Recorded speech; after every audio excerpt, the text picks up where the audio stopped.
Guys, it is that time of the week where we get to bring in the legend himself, Mr. Ralph Michaels, Cal Sports LV, part of the WagerTalk.com family. He joins us via the Miami Acura hotline. And Ralph, I got to tell you, it's been one hell of a week thus far. A couple of things I want to get out of the way. I want to get your thoughts on what you witnessed with the Cleveland Browns this week. And I know we're going to talk about some of the games here in just a minute, but your initial thoughts once you heard about Hugh Jackson and then Todd Haley being fired, what were your initial thoughts about what they're doing? Because I know you love Cleveland, man.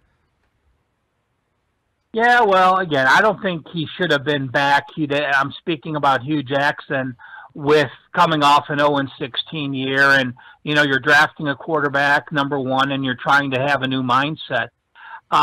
Getting rid of both is just it completely baffles me. I've asked a lot of guys here that have followed the NFL longer than I have, and no one remembers ever a coach and a coordinator getting fired the same week. So, you have Greg Williams, whose defense has been playing pretty well, now taking over the interim job, and Freddie Kitchens is the new OC. Well, Freddie Kitchens is brand new to the team. This is his first year as a Cleveland Brown assistant. He was on Arizona the last 10 years as a tight end coach, quarterback coach, running back coach. So it'll be interesting to see, and we don't know how it's going to play out. It's never happened before. Yes, that is for sure. All right, how about tonight? We'll start in college football tonight. If you love punting, and if you love teams to score no points, maybe Northern Illinois and Akron is the way to go. I believe this is the smallest under we've seen at 37 points to date. Is that correct? This year, yes. I did a tweet earlier this year, and, if you guys like the trends and angles and systems we talk about, make sure you're following me at Twitter, at Cal Sports LV. And the tweet today was, an over-under total of 37 or 37.5 in college football. Well, again, that's the game tonight since 2010. So we have 8 full seasons. There's only been 13 games with a total of 37.5 or less. The lowest total in that span was back 2015. Vanderbilt and Missouri had a total of 34. But surprisingly, I've talked about it on the show. When Vegas has a total that's higher than they've been or lower than they've been, you can many times find value because they don't go low enough or they don't go high enough. Well, those 13 games with a total of 37.5 or lower have gone 2, 10, and 1 over under. So that is an 83% play on the under despite that low total. That's crazy. Yeah, if you like high scoring, this is probably not the game to watch. But, Ralph, there is a game tonight that a team can put up some points. the UCF Knights, Orlando, still not getting any love. They just came out with the college football rankings. And you tell me, Ralph, can we really, when it comes to the big dogs, and we're talking about the 4 best or most deserving in the country, can we really take UCF that seriously in this position? Oh, God, no. They've played one of the lowest schedules in all of college football. And, let's put it in perspective. You want to take the 4th or 5th best team in the country. I don't care who you're looking at the poll. Put them in a neutral field. Vegas probably makes them a 14-point favorite against UCF. That should tell you enough that they shouldn't be in the same conversation as this. As far as tonight's game goes, big question marks. The 2 most valuable players on the field tonight, Mackenzie Milton for UCF, a potential Heisman, missed last game against East Carolina. He's questionable. Armstead, the running back for Temple, who is just everything of their offense. They run him left, they run him right, they run him up the middle. He's missed the last 2 games. He's questionable. If both play, and I do expect both to play, reading what the newspaper said this morning and some sources I had, the line is right where I think I should be. If I had to make a lean, I would grab the Temple Owls, who are 16-6 ATS in the last 22 games with Jeff Collins. Again, he's a DC from Florida. He's got Temple's defense playing great. UCF playing with continued pressure on 20 straight wins. They have that bullseye on their back every week, and it gets tougher and tougher as the season progresses. It certainly does. Ralph Michaels joining us, wagertalk.com. Make sure you guys head over there. We're going to tell you here in just a couple of minutes, Ralph is, when it comes to college basketball, guys, I'm telling you right now, there is nobody better, and we're getting ready for a whole lot of college basketball coming your way, and we'll tell you how you can get ahead of the game coming up here with Ralph at wagertalk.com. But, Ralph, there's a few other games this Saturday in college football that certainly have intrigued me. I'll start with Pittsburgh taking on Virginia. I don't know that anybody saw Brocco Mendenhall there in Virginia being as good as they are or be in the position they are right now. But are we overvaluing them in this particular situation, laying 7.5 points against Pitt? No, I am pleased with where they are. I think, I've been a Mendenhall fan, and, what he did with BYU and being, having the Mormon connection, it was tough to recruit 5-star recruits, and really since the Jim McMahon era, they haven't had one of those crazy standout players that a lot of these good players are. Now in the third season here, we've seen the progressions. There are 2 losses for Virginia on the road at Indiana. They only lost by 4. On the road at NC State, they only got outgained by 82 yards. They were minus 2 turnovers in that game. Pittsburgh, yes, they look good against Syracuse, putting up 44 points. Yes, they look good against Duke, putting up 54 points. The problem in those 2 games, they gave up 1,100 yards. And the Notre Dame game was sort of a flat spot. So while they only lost by 5, I don't give them that much credit. This is the same Pittsburgh team that went to UCF and lost by 41 points, went to North Carolina with all their players suspended and lost. Virginia's got a solid defense. I think they slowed down the Pitt game, and I like Bryce Perkins, what he's done. He's a very mobile quarterback, has rushed for 571 yards. I'm on the Cavaliers this week. There you go. Cavaliers tonight. This weekend, rather. Sorry about that. I'm still trying to get over that whole Northern Illinois game with 37 points. But another one of these games here, Ralph Michaels joining us, wagertalk.com. Ralph, Northwestern, Notre Dame. Notre Dame being obviously one of the best teams in the country. There's no doubt at this point, undefeated. But have they been slightly overrated? Should they be close to a double-digit favorite over Northwestern on the road? No. That's simple. I think I'm a Northwestern backer this week, and I just think that they are overrated on the road. Northwestern is a solid home dog. You're going to have that rare home game for them. You have a situation where Northwestern isn't automatic as a dog. The dog in Northwestern games are 8-0 this year, and Notre Dame is only 3-11 ATS after playing Navy. Now, I'm not a big proponent of backing a team after they faced a team, but with Navy, it's different. You've had to learn to cut block. Your knees and ankles got chop blocked the entire week against that Navy offensive line. It takes a while to get back into gear and face a different type physical defense. Northwestern just allowing 24 points per game. And Brian Kelly in November, you look at him over the last 4 years, 3 times, he's had a top 5 team going into November. Well, he hasn't finished in the top 10. He is 3-14 against the spread in November the last 4 years. I misspoke. I said Northwestern games, the dog 8-0. Make that Northwestern games 9-0. So if you play the dog in every Northwestern game, a perfect 9-0. They don't get margin on offense, but they don't turn the ball over. They keep the game close, and they have a great defense. I think the points are a bonus here, and an upset doesn't shock me at all. Love that. Ralph Michaels, wagertalk.com, joining us via the Miami Acura hotline. And, Ralph, who would have known the matchup to decide the Southeastern Conference Eastern Division will probably happen this weekend when Kentucky takes on Georgia in Lexington. I got to tell you, Georgia doesn't surprise me, but Kentucky, my friend, this game, you're looking at Kentucky getting 8.5, over under 44.5. Is this a letdown spot for Georgia, or is Georgia back on track, ready to rock and roll this week? I don't think it's a letdown spot because they know the ramifications of this game, and they know it means the SEC East title. This is probably the biggest home game in Kentucky football history, And that concerns me a bit because these players aren't used to playing with them. Normally at the end of the year, they're trying to get a sixth win to get to a bowl game, and now they're playing in an entirely different scenario. This is a game where I would still lean with the under.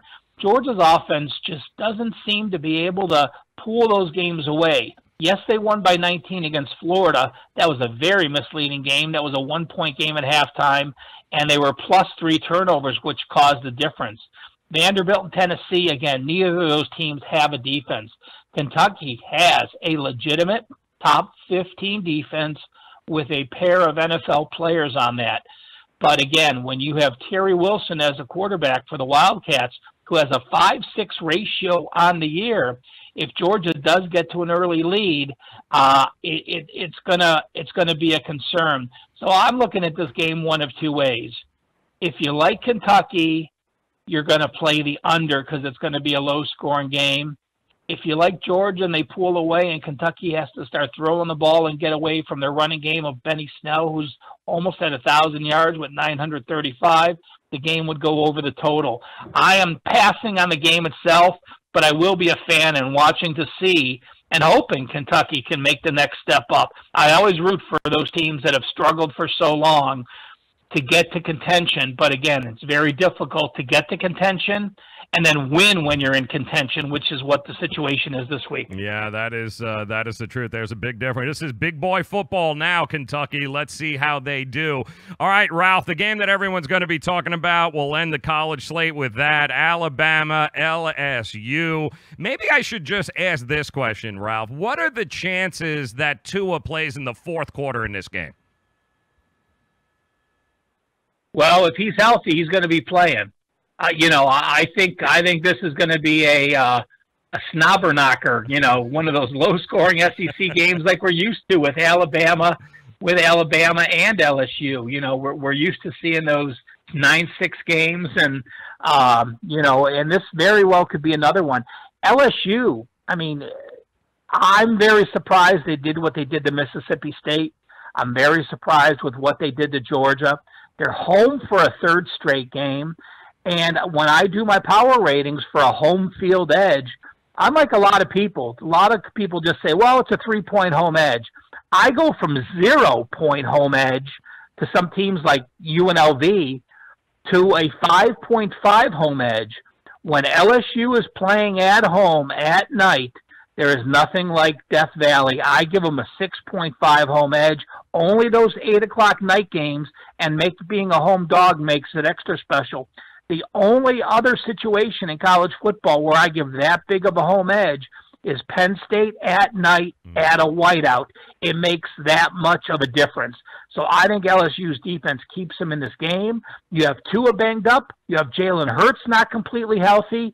And Alabama has not been tested. If this game out of that first quarter is 7-7, these players are going to feel some pressure and be in a situation they have not been in all year. Every win's been a blowout. LSU, the whole game is going to be decided in the first quarter. If Bama gets out to a 14-0 lead, I think it's Bama, but I don't think they'll do that. I think it'll be close. LSU at home.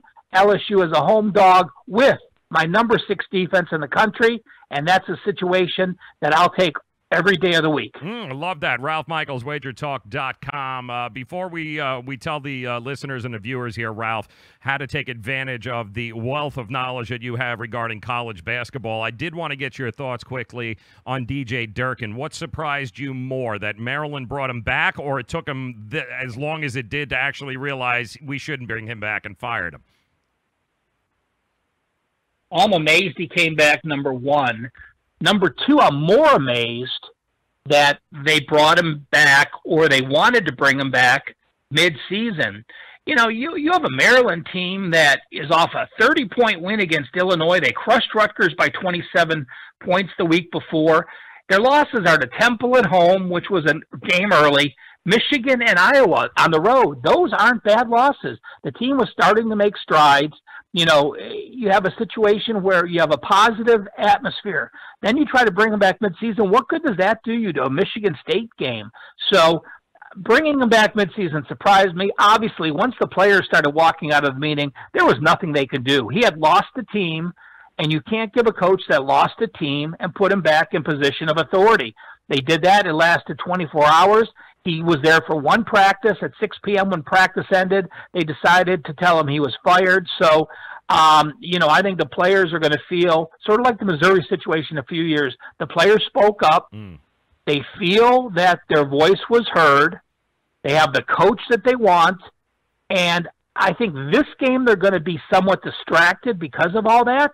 But moving forward the next few weeks, I think it's actually going to give them positive momentum. Okay, so don't necessarily fade Maryland in this particular situation. I'm wondering, and we'll get to this in a minute, I'm wondering if you feel the same way about the Cleveland Browns and their game against Kansas City. Is this one of those spots where just too much change, too much drama in the week for you not to fade Cleveland? But we'll talk about that in a minute. If you're just joining us, welcome in Ralph Michaels, WagerTalk.com, joining us. And Ralph, we are just, we're a little while away from getting inundated in college basketball, which happens to be one of your fortes, my friend. And for those of you that don't know, talk to us about what's available at wagertalk.com for those that love college basketball and want to pick your brain a little bit.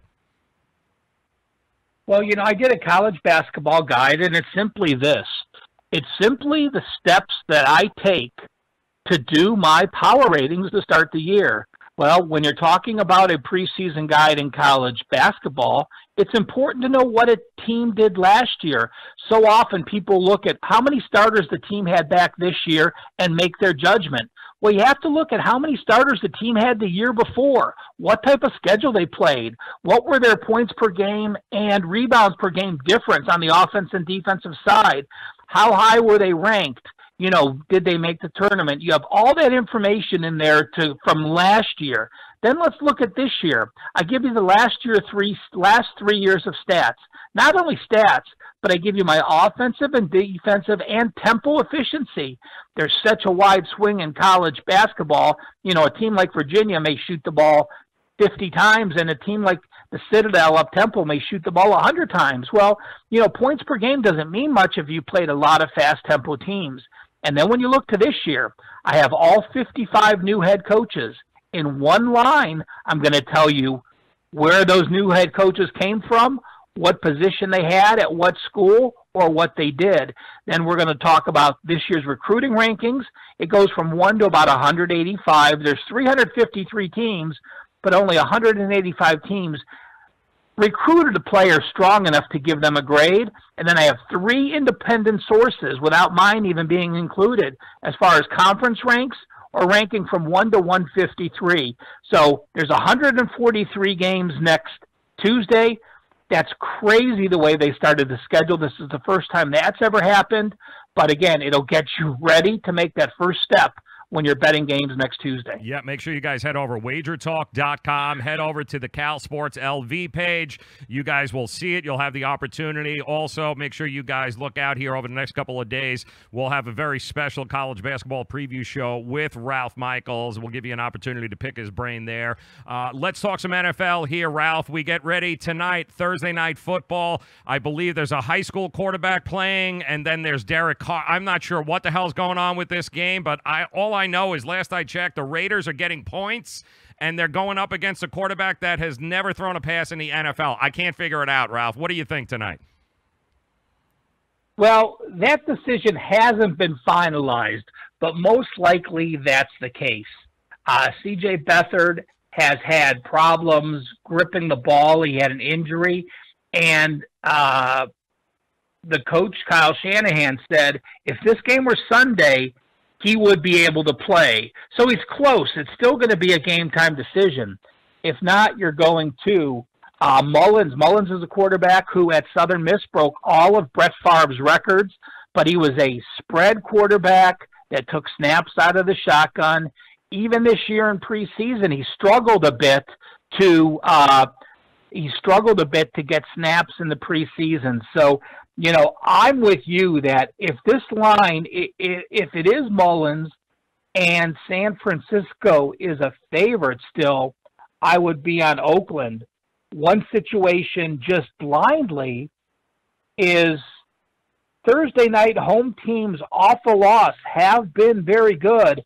And in fact, they have covered 70% of the time in that role. So, again, being at home on a short week benefits that team. You know, they were home. They made the short trip to Arizona.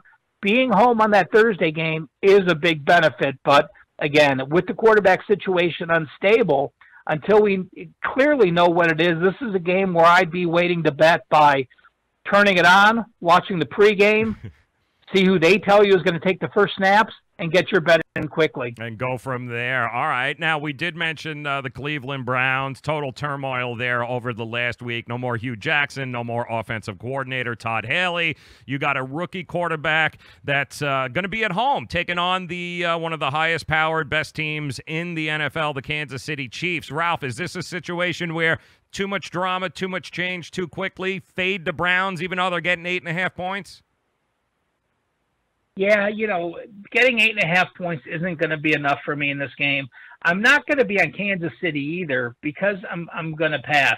You know, Kansas City has, you know, they went to New England, they lost the game, looked good. Denver, they came from behind to win. Pittsburgh, they came from behind to win. The Chargers, the opening week, they led at halftime and took over. But this is certainly a letdown situation from them, having just beaten Denver, knowing you control your division, knowing that you are right now ahead in the AFC. And when I look at the Browns, you know, again, not knowing what they're going to do on offense, you do know that Greg Williams, being the interim head coach, is going to be, I think, a little less risk-taking. Baker Mayfield has been sacked 17 times the last 4 games. He was sacked 5 times against Baltimore, 5 times against the Chargers, 5 times against Tampa Bay. That's a lot of hits on a young guy that, you know, he has an 8-6 ratio. He's starting to look more like a rookie a little bit with tougher defenses and teams scheming for him. But, you know, I've got an angle for you that this is a blind angle. This is just, you can use this in the NFL in every situation, every time this occurs. If you have a team that's a home dog, that's it, an 8-point home dog or more, like the Browns and the Bills this week. Those teams are 8-40 to the under. So that's an incredible record in the last 15 years, and more recently, they're 2-22 over under. So in the last 24 times, there's been a home dog of 8 points, 2 overs, 22 unders. That's amazing. Absolutely amazing. See, that's the kind of information that you get when you head over to wagertalk.com. More importantly, when you head over to @CalSportsLV on Twitter, that's the kind of nuggets that you're looking for. You're always looking for an edge. We always talk about value and looking for an edge, and that's exactly what Ralph Michaels brings to the table. And Ralph, I got Miami Dolphins. Those 3 wins to start the season seem like a distant memory. Maybe the best part about this game against the Jets is the Jets are more banged up than the Dolphins are. We got another Brock Osweiler game going up against the rookie Sam Darnold. At least they're home. They're laying 3, the over-under 43.5. What do you make of this game? Is it kind of do or die for the Dolphins at this point? Yeah, and, you know, to me, it's I don't want to back Miami, but I don't want to back the Jets even worse. So in that situation, I am by default saying I'm going to have a lean with Miami. You know, you just look at what the Jets have done on offense, and it's been non-existent. Again, you have another quarterback that wasn't ready to play, and he's put in that spot, and you've seen it with the offense struggling. Now, you know, the Bears have been up and down in defense, and we thought that Khalil Mack would be the big turnover, but, you know, he hasn't played quite to his potential. And the Jets still, if you look at the last 2 weeks, 263 yards, 207 yards. I don't think that's enough to get it done for him. Now playing a back-to-back road game, because of the situation, I think Miami is the play. And, you know, you look at Miami, a road game against Houston, we thought they would be a playoff team. A road game at Cincinnati, they're looking like they could potentially be a playoff team. A road game at New England, and then the other road game they won at the Jets. Home games, Tennessee a win, Oakland a win, Chicago a win, Detroit the only loss. And why did they lose that Detroit game? Well, that was just because, you know, the defense allowed an incredible amount of rushing with a couple big plays. Yes. So because of that situation, I think Miami is clearly the better of the two sides. Yeah, well, that's unfortunately for Jet fans, that's the reality of the situation. And then if you look at Green Bay Sunday night, Green Bay, New England, 6.5 points. New England laying it there. It opened up. The look ahead was 7 in this game. But the good news for Green Bay is they don't have to worry about a disgruntled running back taking a kickoff out of the end zone and then fumbling it. So that's in Green Bay's favor, isn't it, Ralph?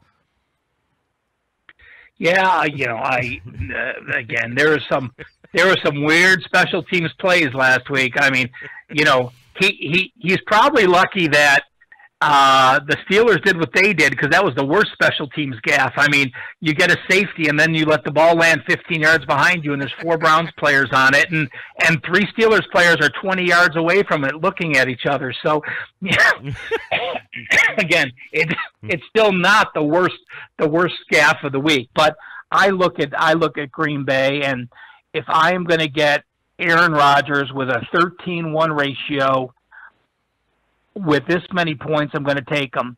New England, when they've played better teams this year, Jacksonville on the road earlier this year was a loss. Kansas City was a last-minute win with a come from behind. The other teams they played have all losing records. Houston, Detroit, Miami, Indy, Buffalo. Those are horrible teams. Well, the surprising fact in this game, Green Bay is number 3 in the NFL, plus 71 yards per game. Damn. New England, despite their 6-2 record, New England is getting outgained on the season. That means they're a team closer to being a 3-5 team, let alone being a 6-2 winning team getting outgained. Those stats don't lie. I like Green Bay plus the points. All right, and finally Monday night, Ralph, you got the Dallas Cowboys at home taking on the Titans. Cowboys 6.5-point favorites. I am not sure why the Cowboys are favored by 6.5 points to anybody, but they are at home. The Titans team has been all over the place this year, but I guess you can say the same thing about the Cowboys offense. Now, I'm going to give you another stat that's going to make you say, wow, is that really true? But I also want to preface it by saying this. When I'm giving you these trends and team systems and angles, you never want to base a play just on that one angle. I'm making a point on a game. I'm giving you that angle as part of the reason I like a game. But just because you hear a trend, a system, or an angle, never base a play on it. Make sure it's a play you like and the angle pushes you over the edge, or more importantly, leaving a loser off the card. If you like the other side, but maybe not so much, and I gave you an angle against a team you liked, and it makes you not play the game at all, hey, when you take a loser off the board, you're saving over 1 unit. You're also saving the juice, so you're saving 1.1 unit, which is better to your bankroll than putting a winner on the board. Yes. Now, with that being said, the Dallas Cowboys, when they're a home favorite, off a straight-up an ATS loss. Last week they were at Washington. That game was right around pick'em. They lost the game, so they lost the game straight up, and they failed to cover that game. When they're a home favorite the week after not winning and covering, they're 1-16 against the spread. Normally you think, oh, they had a bad game, they're going to bounce back. That's not the Dallas Cowboys under Jason Garrett. 1-16 against in the spread. I also agree with you. Why is Dallas this big of a favorite? Well, we still have that Cowboys effect. The Dallas Cowboys, to me, besides the LA Chargers playing in their soccer stadium where they have more fans from the road team than a home team, Dallas Cowboys have the smallest home edge for me. They have a 1-point home edge because it's Jerry World, it's big, it's loud, they get other people, there's distractions. So I completely agree with you. I'm not a fan of Tennessee, but I'm certainly not a fan of a Dallas Cowboy team laying almost a touchdown. Yeah, and I don't know, is Sean Lee going to be playing? Because he seems to be the linchpin of this team on whether or not they cover and they win. So what is the health? Do we know what the health of Sean Lee is? He is expected back, and that's funny because we did a video at this at Wager Talk, and on that video I said exactly that. Sean Lee, to me, is probably one of the most valuable 3 defensive players in the league. Yeah. When Dallas has Sean Lee calling the plays and setting the defense, they are an above-average defense. When Sean Lee is out, They are a bottom 10 defense. So I completely agree with that point. Anytime you're going to back the Cowboys, you want to make sure Sean Lee is playing. Even though he's playing in this situation, it's still a fact that I would fade the Cowboys being a large favorite. Well, there you go. Listen, knowledge is power. We say it here all the time on the show. You're not going to get any more knowledge than with Ralph Michaels. So you visit him two places. Head over to Twitter. Make sure you follow him at CalSportsLV. Then head over to WagerTalk.com. All sorts of great free information there. Not to mention, download Ralph's Guide, College Basketball. It is coming. Head over to the Cal Sports page there at WagerTalk.com. And then look for it. We're going to be hosting a very special college basketball edition, getting you ready for about a zillion games as college basketball gets ready to take over the world shortly. He is Ralph Michaels. Ralph, we appreciate your time as always, my friend. Look forward to talking to you again. Good luck this week. We'll talk to you next week. Thanks, Joe. Appreciate it. You got it. Ralph Michaels, WagerTalk.com.